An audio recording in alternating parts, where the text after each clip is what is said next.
sommes avec Hervé Gattegno. Bonjour Hervé. Bonjour. Manuel Valls et Emmanuel Macron expriment des réticences et posent des conditions au rachat de Bouygues Telecom par SFR Numéricable.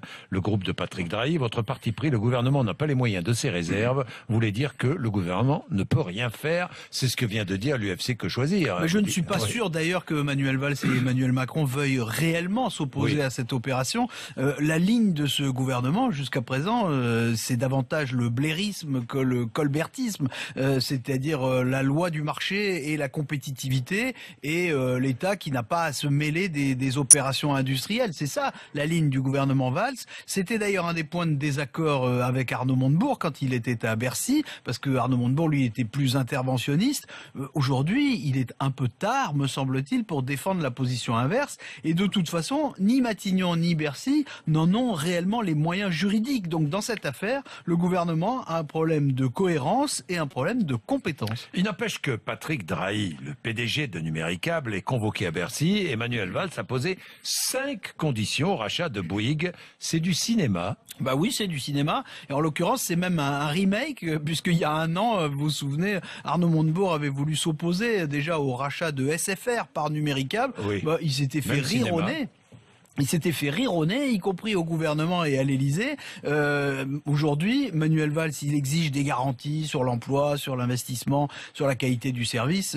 Tout ça, c'est très bien. Patrick Drahi, qui est un homme d'affaires avisé, va certainement dire qu'il est tout à fait d'accord avec ses réserves. En réalité, il peut parfaitement se passer du feu vert du gouvernement, parce qu'il existe bien un contrôle de l'État sur les investissements étrangers en France, mais seulement si l'ordre public ou la défense nationale est menacée. Ça n'est pas le cas. Pour le reste, c'est l'autorité de la concurrence qui va trancher. Donc Manuel Valls, il a la faculté de poser des conditions, mais ces conditions sont facultatives. Pour aller plus loin, est-ce qu'il faut regretter que l'État n'ait pas son mot à dire dans une négociation aussi importante et qui concerne autant d'emplois? Oui, sûrement, on peut le regretter, mais le fait est qu'on n'est plus en France dans une économie administrée, on ne l'a d'ailleurs jamais été. La gauche a fait le choix de l'économie de marché, c'était il y a 30 ans, elle a eu raison de le faire. Le problème, c'est l'absence de garde-fou qui a permis la financiarisation de l'économie. On y est en plein et M. Drahi en est un exemple éclatant. Voilà un homme qui, sans véritable projet industriel, vient d'emprunter aux banques 30 milliards d'euros en à peu près un an pour racheter des opérateurs de télécom dans le monde entier et notamment en France. Sa holding est au Luxembourg, ses avoirs personnels sont à Guernesey, lui est résident suisse. Tout ça, c'est que des paradis fiscaux. Au fond, il est le symbole de ce que François Hollande jugeait intolérable et que maintenant François Hollande est bien obligé de tolérer. Oui, c'est un exilé fiscal d'une certaine manière. Enfin, pas oui, alors il paye des impôts en France. Oui, mais enfin, s'il a organisé tout ça, on se doute bien que c'est quand même plus pour son profit personnel. Oui, et pour échapper au fisc dans tous les cas, ou du moins pour payer moins d'impôts. Mais d'une façon légale, il faut le préciser. Bien sûr, bien sûr. Si l'opération se fait, est-ce qu'il faut réellement redouter que les salariés et les consommateurs en paient le prix ?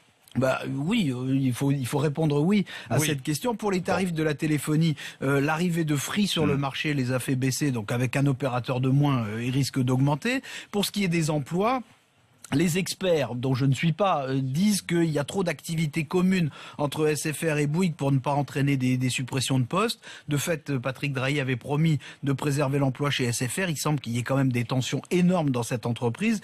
Si l'affaire se conclut, on verra bien ce que fait Monsieur Drahi, mais ça pourrait donner un signal embarrassant de la liberté que le gouvernement veut donner au patronat pour aider les entreprises à recréer de l'emploi. Jusqu'ici, à notre connaissance, Monsieur Drahi est plus engagé dans la fibre optique que dans la fibre sociale. Bien, merci Hervé Gattegno. Et Orange, nous disait-on, s'engageait à reprendre une partie des salariés, mais apparemment non. Orange a dit non, non. Bon.